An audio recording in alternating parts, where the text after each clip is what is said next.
Hello, you wonderful people, and welcome to another episode of Crime Centric. This biggest show, we talk about crime dramas that I watch. For today's episode, I'm going to talk about Season 1, Episode 6 of The Company You Keep. Great episode. A lot of really interesting things went down in this episode, so let's break it down. So immediately picking up where the last episode left off, we have the continued conversation between Emma and Charlie, and I'm not sure how I fully expected that conversation to go down. How it plays out should have been how I expected it, but I didn't know. For one, Emma is who she is. It's a focal point of this episode. Emma sees things as so binary, as so black and white, instead of the shades of gray that they are. Because Charlie's like, hey, we don't steal from like good people, we steal from bad people. But for her, it's like, no, you're a criminal regardless of what it is. Like, oh, so you steal from bad people, it doesn't make you any less criminals.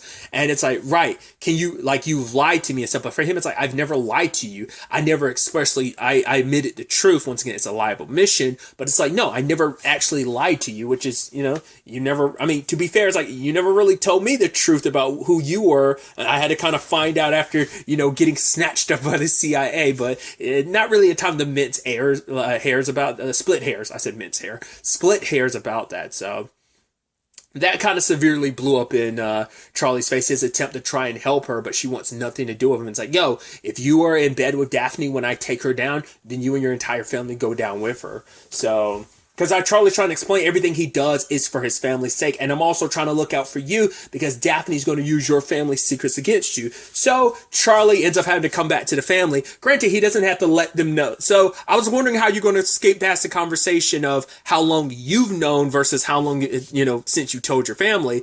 Obviously, he's known since episode 4 he found out. I think, yeah. So he's known for but who knows what that time frame is between episodes. But yeah, you've known a little bit longer than, it's not like you just expressly found out. But let's kind of skip over that part of the conversation when it comes to telling your family everything. So it's like, yeah, not only is Emma a CIA operative, she's also investigating Daphne and everything that she's mixed up in, which we are mixed up in, but there's no getting away from being mixed up in that because Daphne still has us working for her. So we are automatically going to be in Emma's crosshairs. So we're damned if we do, damned if we don't type of situation. So what do we do in this regard? The whole thing is they have to end up stealing a painting, a very specific painting is what Daphne wants. And I love that Charlie stood up to her and was kind of like, yo, like, how about you stop, kind of like barking orders at me or something. He basically stood up for himself, and Daphne's like, I don't hate this. I was like, it feels like that by the end of the episode. I was like, is Daphne kind of having a thing for Charlie? It's like, it's interesting considering like, well, your ex-fiance ended up stealing from you and your family, kind of screw you over big time.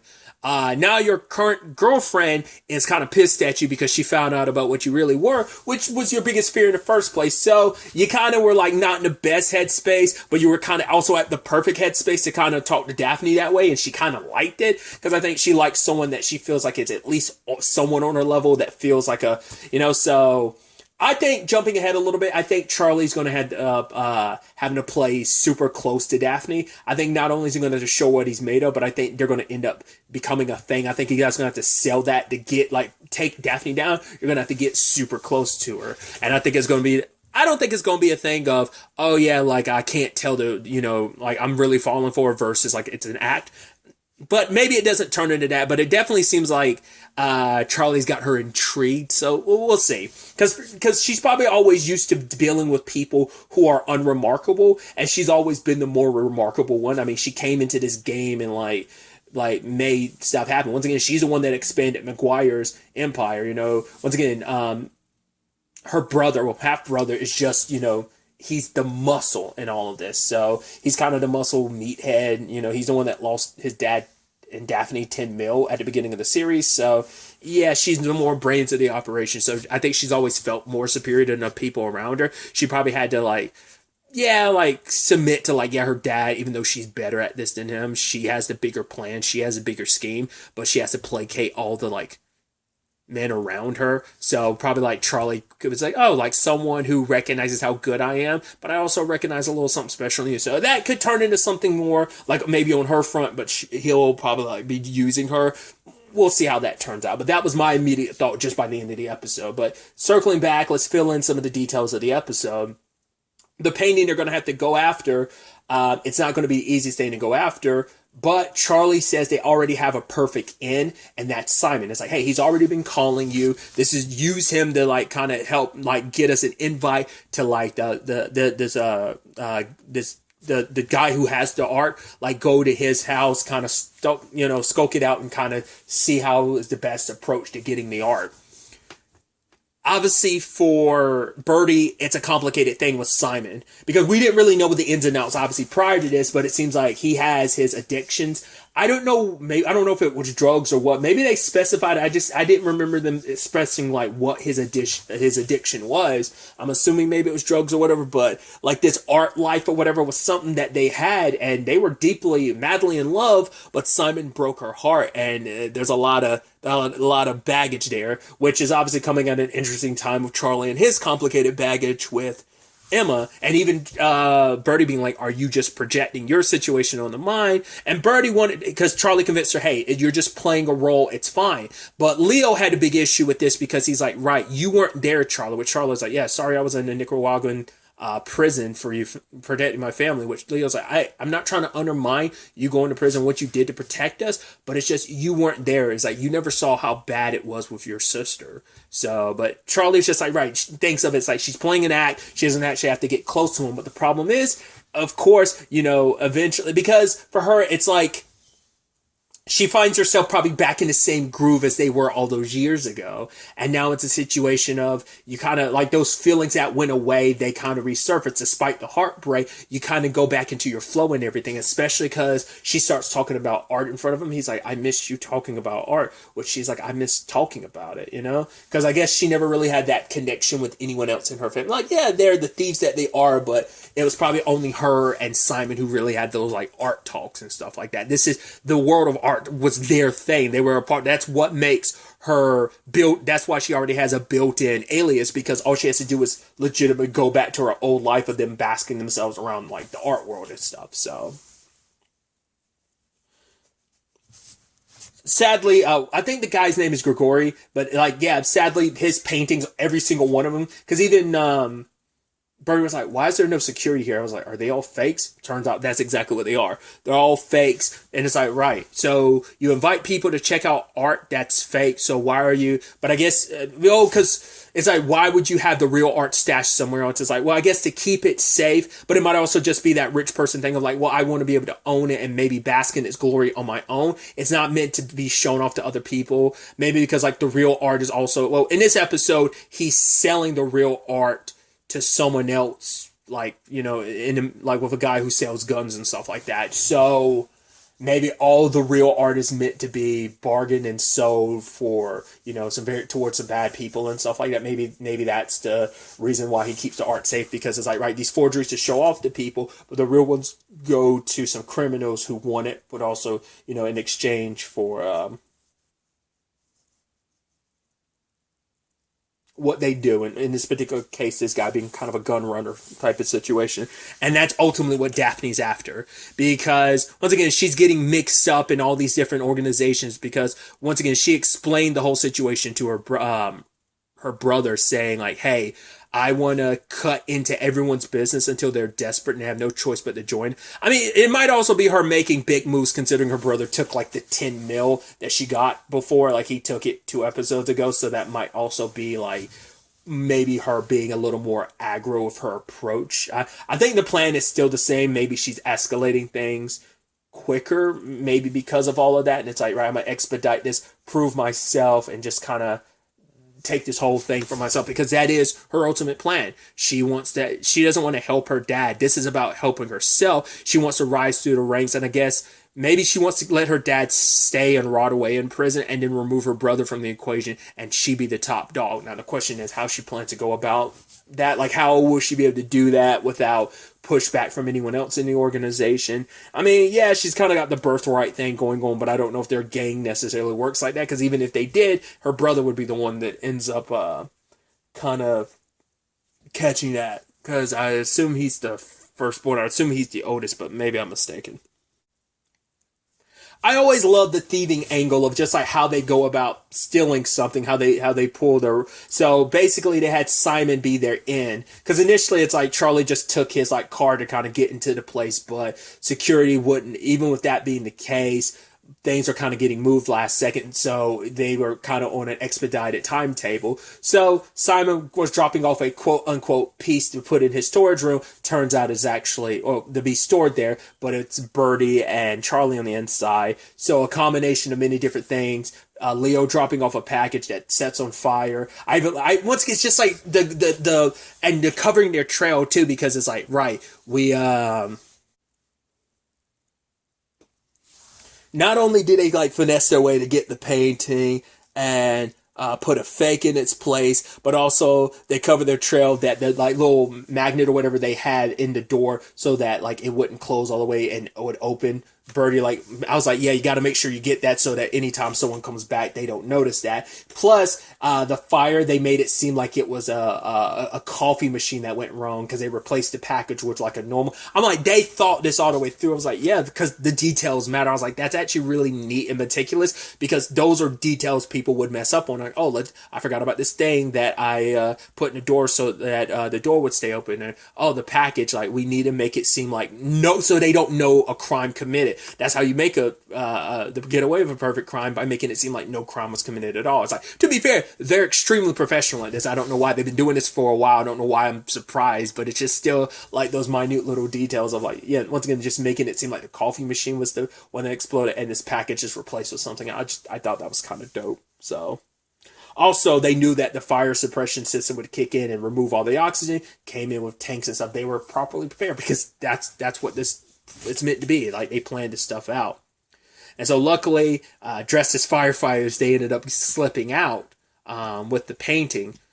Well, no, they ended up putting the painting in Simon's thing, and so he ended up being able to leave with it the next day, so it all worked out. So they didn't even have to take it out. Simon ended up taking the painting out the next day, because he was like, yeah, I'm going to leave this in my in storage for like a day, and I'm going to come back and get it tomorrow, and lo and behold, he did. So that went off perfectly. So it did lead Charlie to finding out that led to an address. That address led him to a storage unit. That storage unit had the $2 million in guns that Daphne was after. So, and once again, she was impressed with Charlie's hard work, being like, oh, wow. So you were able to do something that I thought I needed Gregory for, but it's like, oh, but he's like, yeah, like, the fact of the matter is, let me show you what I'm really capable of, which I love the parallels there, considering Daphne said the exact same thing to Emma, or more so like, right. I love that line of like, yes, I am not my father, but I am my father's daughter, and you have no idea what I'm fully capable of. So like the parallels in that, I love that. So since we're on that topic, Emma went to her dad after, everything with Charlie, and it's like, right, you were right about him to be suspicious of him. And then she finally gets hit with the blackmail. Turns out the reason why her father's super like bleh about Claire Fox, not only because he knows firsthand how duplicitous she could be, he had an affair with her, but she had them followed by an agent or whatever, and he took photos. And so when he ended the affair, she needed something pushed through. So when he was a senator, she blackmailed him, because he came forward to her. Like, Emma's mom knows about it, and they were able to work past it, because the affair went on for like a couple months. But the whole thing was play from the start. And now the sad thing is, he finds his son finds himself wrapped up in the same thing. Claire Fox isn't that person, but the person she put on his staff team is meant to do that to, like, it's kind of like a honey trap type of situation. I figured that, felt like that's what that was. I even got that feeling last episode. So wasn't it David? Because I think I corrected myself last episode, because I was like, I think the previous episodes I was like Daniel, but I think it is David, Emma's brother. But it's like, yeah. So I think history's kind of repeating itself. Claire Fox is kind of using her old tactics. Once again, kind of like same tactics, different people to kind of get the same end result. You want to put him in a powerful position, which is kind of sad considering someone else is already kind of blackmailing his father, which would end up ruining his career, which would kind of screw you over. So I'm curious to see how those two elements kind of end up colliding. I think Claire is going to probably most likely end up blackmailing David, but with the Charlie angle of it all, there might be some like way to kind of protect it, and we'll see. But basically, Emma confronted her dad about it. He told her what was what. And that's, for him, it's like in his career, that's the one biggest blemish is like letting slide through. I don't remember. I think it was something dealing with weapons or something that he ended up letting slide through because of Claire Fox's blackmail. And now Emma doesn't know what to do with it because she has a sit down with Daphne, who wanted this, which I love. She's like, like you're a perfect dad and everything. And I love Emma tossing down like, I guess I'm not the only one with daddy issues. It's like, you had your life on this particular path, but then you decided to kind of, become the criminal that you are. What for? To make daddy proud of you? But for her, it's like, regardless of it, I know who I am. It's like you, Emma. It's like she's like the feds, politicians, CIA operatives. You're all the same thing as criminals. At least I acknowledge what I am. You guys want to pretend like you're good because even with the show The Equalizer, showcasing them, knowing that hey, the CIA in particular has done some shady stuff in the past. I had this conversation recently, especially about the latest episode, but. Yeah, is it saying like, the CIA does some like really jacked up stuff, so it's not like that the company has like the greatest track record, and it still does some of that stuff too. So don't pretend like you're the good guys as well. I mean, Emma's as straight arrow as it can be, but I guess even she can't like denounce like some of the more shady sides of the CIA and everything like that. So. And especially when she's in a situation where she's not only protecting her dad, but also protecting her brother because it will ruin their family because their family has a certain reputation because of her father and his time. Like his legacy will be ruined and it will like ruin her brother's career before it even really starts. So she's torn between what is she supposed to do. If she does her job properly, her family's going to get screwed over. But if she doesn't do her job properly, a very bad person is going to be allowed to do whatever they want to do. So there's that angle to it. But Emma, her father talks to her. It's like, right, you've always been someone that's only seen the black and white. She's like, that's why you would never make a good politician because there is a world of gray. The fact of the matter is you feel like you can only do this or that. There's actually a third option. You just haven't found it yet. And I figured as much. As like that gray option would be Charlie, who him and his family are legitimately in that gray spot when it comes to being bad guys. They're more gray than like black hats in the white hat and black hat situation. I wonder, you always hear about black hats and white hats. I'm curious, like, is there a gray hat in that regard or not? I mean, maybe that argument is like a black hat becoming a white hat is that kind of borderline gray area, maybe to some extent. I don't think so because I think it is you just go into a white hat. So I don't know if there is like a middle ground in that. I'm sure there is, but I've never heard the term of a gray hat. But maybe it's a thing and I just don't know, or maybe it's a thing that just doesn't have a term like that. Tying up some of the loose ends of the episodes I hadn't really on the episode I hadn't really touched yet. What I thought was interesting is obviously Simon and Birdie's daughter, which that was kind of pretty obvious that that's who that was going to be. That Simon was definitely going to be her dad. He ended up. Well, she has been trying time and time again to get into the basement because she wanted to know what her family was hiding from her. And she was there and Simon saw her and he signed his name. And even Charlie was like, how long you been? He's like, oh, no, I've just been signing a little bit. But like that, I'm learning online. That's why I'm so bad at it. And Charlie's like, well, if you want to, he's like, well, tell your sister I'll see her some other time. He's like, no, you're going to see her some other time. So you tell her. And he's like, okay. So I guess that was Charlie giving his blessings to be like, okay, you are showing that you have changed because he has been sober for 2 years. In fact, he was like 2 years and 3 weeks, which made Bertie go, wait.